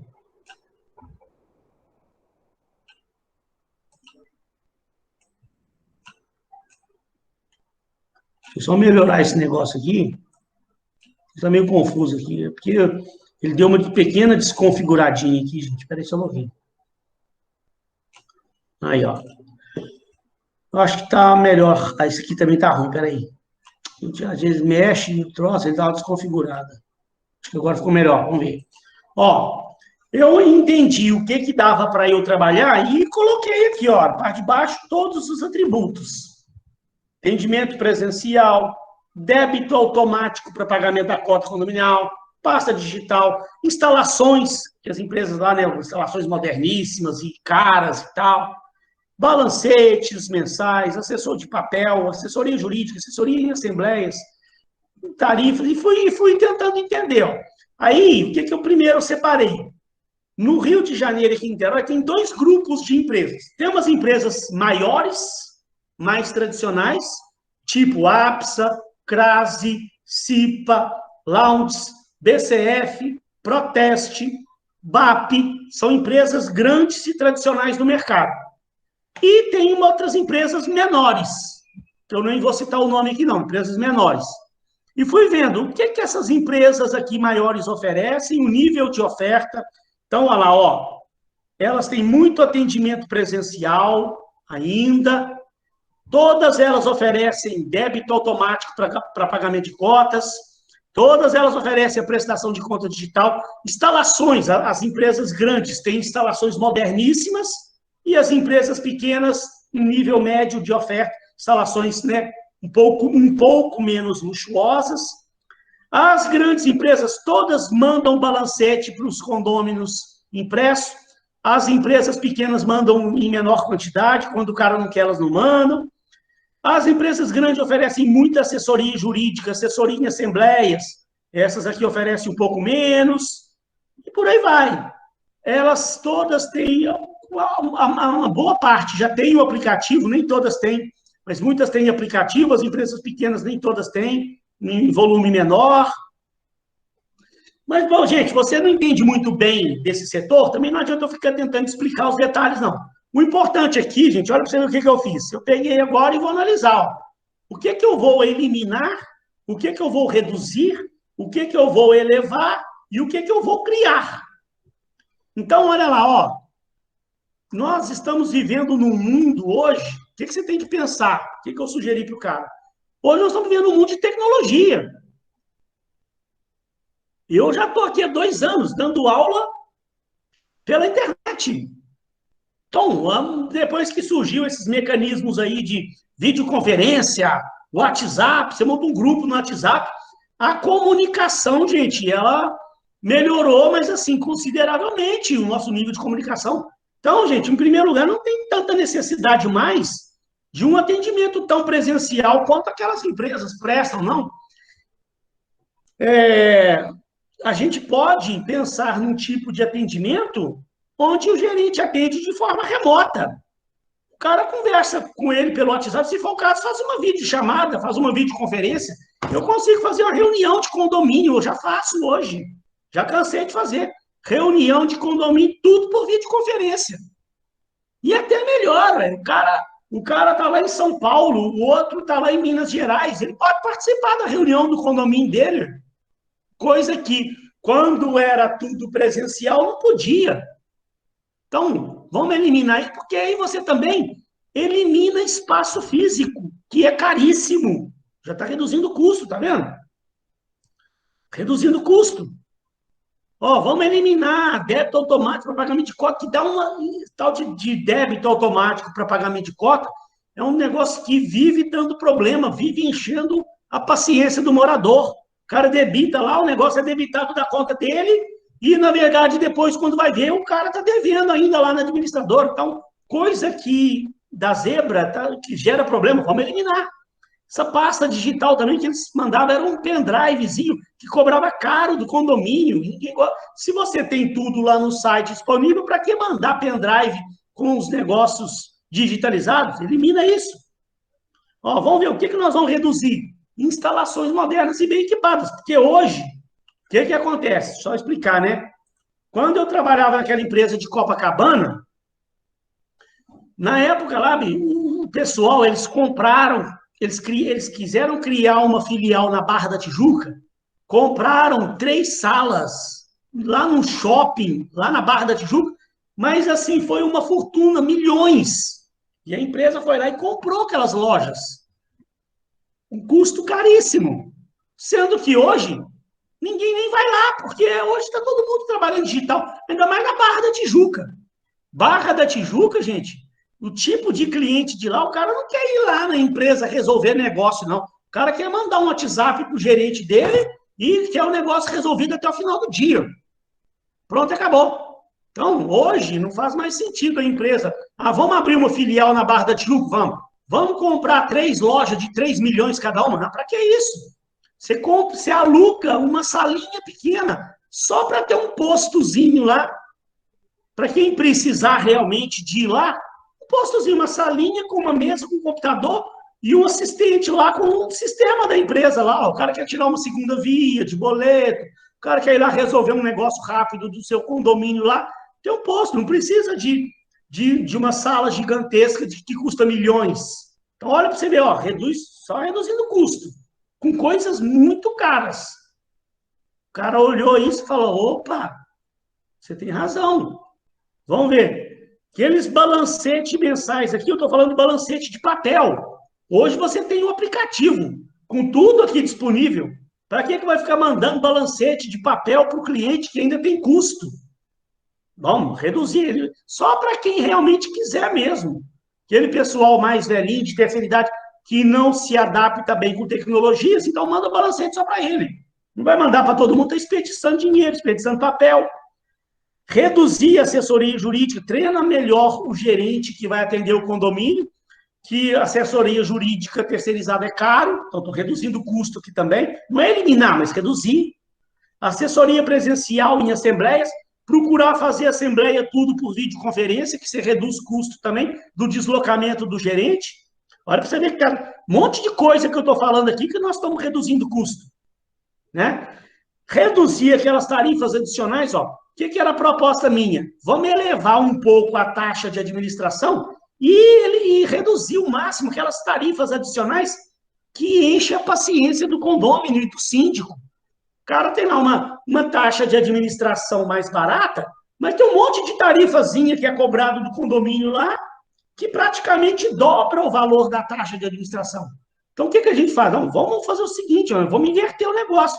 Eu cobro uma taxa um pouco mais cara, mas ele reduz, cobra o mínimo possível de despesa, que aí fica uma coisa mais justa. O cara sabe que ele vai pagar aquela taxa de administração lá e não vai ter aquele monte de cobranças adicionais para ele. Vai gerar uma satisfação maior para o cliente, elevar o trabalho pelo aplicativo, né? Melhorar o aplicativo, para que o cliente possa fazer tudo através do aplicativo. Hoje é a modernidade, né? Hoje a gente usa aplicativo para tudo. As empresas hoje ainda usam pouco aplicativo ainda. Elevar uma assessoria financeira, aí eu tinha o porquê de eu fazer isso. Melhorar, elevar a cobrança da inadimplência, porque a cobrança da inadimplência hoje é falha. Elevar banco de empresa prestadora de serviço.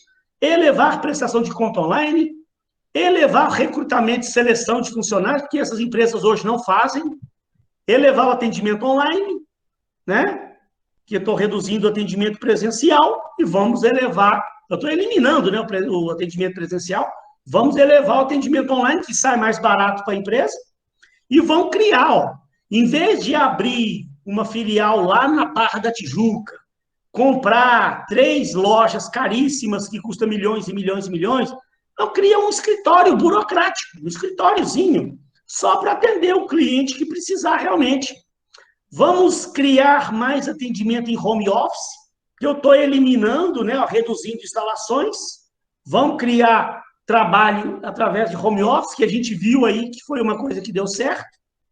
Vamos criar as reuniões por videoconferência, que poucas administradoras hoje estão fazendo. Vamos, né, ampliar esse negócio aí para o mercado. Criar um grupo no WhatsApp, que as administradoras não têm ainda, que é uma coisinha que vai resolver. O gerente cria, para cada condomínio que ele atende, ele cria um grupo no WhatsApp, igual eu faço com as minhas turmas, que é, para mim, a melhor coisa que eu fiz na minha vida. A partir do momento que eu criei um grupo no WhatsApp para cada turma minha na escola, melhorou a comunicação, sabe? Nossa, facilita bastante para eu me comunicar com os alunos. Eu imagino que no condomínio também vai facilitar bastante a comunicação do gerente com todos os condôminos. E criar também treinamentos e palestras para a empresa fazer lá nos condomínios, coisa que nenhuma administradora faz. Então, ó, isso aqui são coisas que as administradoras hoje não fazem. Então, olha para você ver que bacana. Eu estou eliminando coisas de um lado, reduzindo outras, elevando outras e criando outras. Aí, o que aconteceu? Aqui estava a matriz do quadro que a gente tinha naquele momento. Olha como é que ia ficar a nossa lá, ó. Olha aqui, tá vendo? Isso aqui eu vou eliminar, isso aqui eu vou reduzir, isso aqui eu vou elevar até aqui, e isso aqui eu vou criar. Olha lá. Vendo? No final, gente, você tem que olhar para o seu gráfico tem que ficar diferente dos outros, senão você não se diferenciou. Perceba que o meu gráfico, ó, a curva minha, ela vai tudo no oposto da curva das concorrentes. Se isso aqui acontecer, nós conseguimos criar uma estratégia do Oceano Azul. Se meu gráfico ficar muito parecido com os outros, eu não mudei nada. Vendo? Ó? Que bacana. Gente, o cara, quando eu apresentei isso aqui lá na empresa, o camarada não sabia o que fazia comigo, de tão feliz que ele ficou. Então, não é uma coisa muito fácilzinha de você fazer, não. Não é uma coisa simplesinha. Eu sei que hoje aqui, eu não sou mágico, né? Eu não vou... Aqui nós gastamos o quê? Um pouco mais de meia hora, né? Uma hora, nem uma hora, 50 minutos falando de estratégia do Oceano Azul. Eu tenho plena consciência que eu não vou conseguir em 40, 50 minutos transformar vocês num estrategista de Oceano Azul, que você vai, a partir de hoje, dominar o assunto. A gente traz aqui para vocês um assunto bacana. Esse assunto ele não vai ser cobrado na prova, assim, não vai ter questão na prova. A prova, eu já vou passar ela. Eu imagino que na semana que vem eu já devo mostrar a prova. Semana que vem eu vou falar da unidade 4, que ela é rapidinha, ela é pequena, que é só mesmo como um mecanismo de controle do planejamento estratégico, né? Então, a semana que vem eu vou mostrar a prova para vocês, eu acredito que eu já mostro. Então, aqui a minha intenção não era chegar aqui que hoje você fosse entender tudo. Não tem jeito, você vê que nós tivemos, na verdade, gente, hoje, se eu não me engano, é 7ª, 8ª aula, nossa. É muito pouca aula para muito assunto importante. Olha para você ver, nós vimos matriz SWOT, matriz BCG, matriz de Ansoff, nós vimos estratégias de posicionamento. Quanta coisa bacana que a gente veio assistindo. Nós vimos primeiro aquela parte de análise do ambiente de marketing. Aí, na aula passada, a gente viu BSC, o Balanced Scorecard, a gente viu KPI, a gente viu OKR. Então, realmente, é muito assunto importante para pouco tempo de aula, infelizmente. Mas um objetivo nosso não é transformar vocês em especialistas no assunto, é te mostrar o caminho. Eu estou te dando uma luz aqui de como é que funciona a estratégia. Eu acho que você conseguiu, pelo menos, ter uma noção de como é que isso aqui funciona, né? Se alguém te perguntar qual que é o objetivo da estratégia do Oceano Azul, você analisar os atributos dos seus concorrentes e você entender o que que você vai eliminar, o que que você vai reduzir, o que que você vai elevar e o que que você vai criar, de forma a gerar valor e de forma que aquela empresa sua nova que você está transformando, ela se diferencie dos demais concorrentes. Sabe? Se um cliente vier falar, eu vou comprar da outra, você fala assim, olha só, eu não concorro com aquela empresa. Meu negócio aqui é diferente.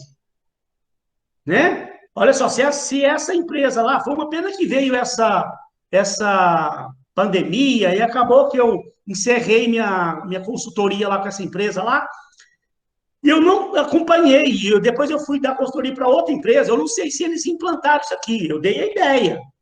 Para essa empresa que eu estou agora lá, eu vou também passar uma ideia para eles hoje, eu vou tornar a analisar isso aqui e passar.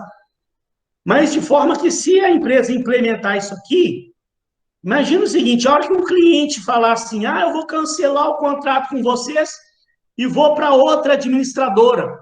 Eu vou falar, olha só, tudo bem, mas a outra administradora, ela não tem videoconferência, ela não tem um grupo do WhatsApp, ela não faz treinamento e desenvolvimento com os funcionários do seu condomínio. Isso aí só a minha empresa que faz. Isso é uma característica da minha empresa, nenhuma outra empresa no mercado faz. Ou seja, eu estou criando um negócio diferente do que a concorrente hoje aplica. Né? Então, essa que é a ideia. E assim, eu vou procurar vídeos que também possam ajudar você a entender melhor. Eu queria ter olhado já essa semana, como eu sempre costumo fazer, mas essa semana foi meio enrolado para mim. No final de semana, amanhã eu vou estar mandando a gravação dessa aula e vou pesquisar também outros vídeos falando dessa estratégia. Que minha ideia é dar uma ideia para vocês de como que isso funciona, dar uma luz. E cabe a você também estudar um pouquinho mais, né? Então, se uma hora, por exemplo, você for trabalhar numa empresa, que você perceber que o diretor está querendo criar algo novo, né? E vira lá para a Leila, né? Leila do céu, preciso mudar essa empresa minha, o que que eu faço? Você está fazendo administração, Leila? Não sei se ela está aí mesmo, mas vamos supor, está fazendo administração, né? Oi, professor, estou sim. É administração, então, né? A nossa ideia aqui, como eu estou falando, é o quê? Você tem uma noção boa. Se você está trabalhando numa empresa, aí o seu diretor lá vira, nossa, Leila, eu preciso muito dar uma reestruturada na minha empresa. Você que é administradora, lá, o que você poderia me sugerir e tal? Você pode falar, olha só, por que a gente não pensa na estratégia do Oceano Azul? O cara fala, não sei muito bem como é que funciona, não. Aí você dá uma pesquisada a mais. Você tem esse meu material, você tem essa aula gravada. Essa aula minha vai ficar lá no YouTube. Eu tenho a minha playlist lá, que ela vai ficar lá. Não pretendo tirar isso tão cedo, só se um dia a faculdade mandar eu tirar isso lá do canal. Por enquanto tá lá. Se um dia você precisar também, me procura, me manda um WhatsApp, professor, o meu diretor está querendo implantar isso lá, eu dou uma ajuda para você. Aí você tem o livro também, aí vai lá na livraria, compra um livro que custa aí R$40, compra o livro, dá uma estudada nisso melhor, porque, gente, eu também, para você ter uma ideia, eu não aprendi isso aqui na faculdade, não. Quando eu fiz minha faculdade, nem se falava em estratégia do Oceano Azul, nem em MBA, isso aqui eu aprendi sozinho. Eu que vi essa estratégia quando ela saiu, eu comprei o livro, eu sentei aqui em casa, eu entendi como é que funciona a estratégia do Oceano Azul, e quando ano passado, eu estava lá nessa empresa de condomínio, que o cara falou que estava querendo reestruturar a empresa, aí eu falei para ele, olha, posso te dar uma sugestão? Por que a gente não pensa na estratégia do Oceano Azul? Ah, como é que é? Deixa eu criar para você. Fiquei um mês pesquisando, fui pesquisar isso melhor, desenvolvi, quebrei a cabeça, consegui apresentar um negócio lá para o cara e ele adorou. Né? Pessoal, para encerrar, com relação a essa estratégia, alguém queria fazer alguma pergunta? Ou também com relação à atividade supervisionada. Alguém começou a fazer e não entendeu direito o que é para ser feito, quer que eu volte a explicar alguma coisa sobre atividade supervisionada? Porque aqui hoje, para mim, da minha parte, eu expliquei, eu finalizei toda a unidade 3. Aí, se alguma coisa não ficou claro, eu volto aqui e explico tudo de novo para você. Ou com relação à APS. Se alguém aí tentou fazer e se enrolou, quiser que eu explique de novo a APS, eu explico. Se não, alguém tem alguma coisa para dizer? Professor, eu acho que a última aula ficou bem explicada, quando o senhor falou sobre a APS. Acho que ficou bem esclarecido. Ficou legal. Então tá. Eu falei que essas próximas aulas agora, semana que vem também eu vou dar uma acompanhadinha. Se alguém tiver dúvida, pode falar. Se não, também pode me mandar um WhatsApp também. Eu sempre falo com vocês, finais de semana, geralmente eu estou em casa aqui, eu fico por conta de fazer coisa de faculdade mesmo. Se de repente vocês forem no final de semana tentar mexer lá na APS e ficar com dúvida, pode me mandar um WhatsApp também, que eu dou uma força também. Não me incomodo, não. Se não tem dúvida, então, pessoal, eu estou dando a aula como encerrada, porque eu não tenho mais o que falar. A gente encerrou a unidade 3. Tá beleza?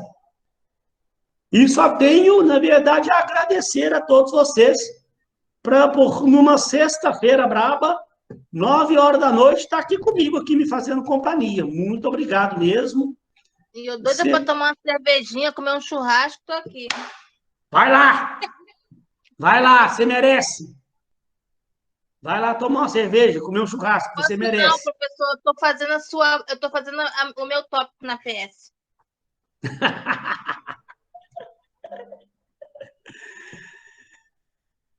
Então, valeu, pessoal. Ó, um grande abraço a todos, um beijo no coração.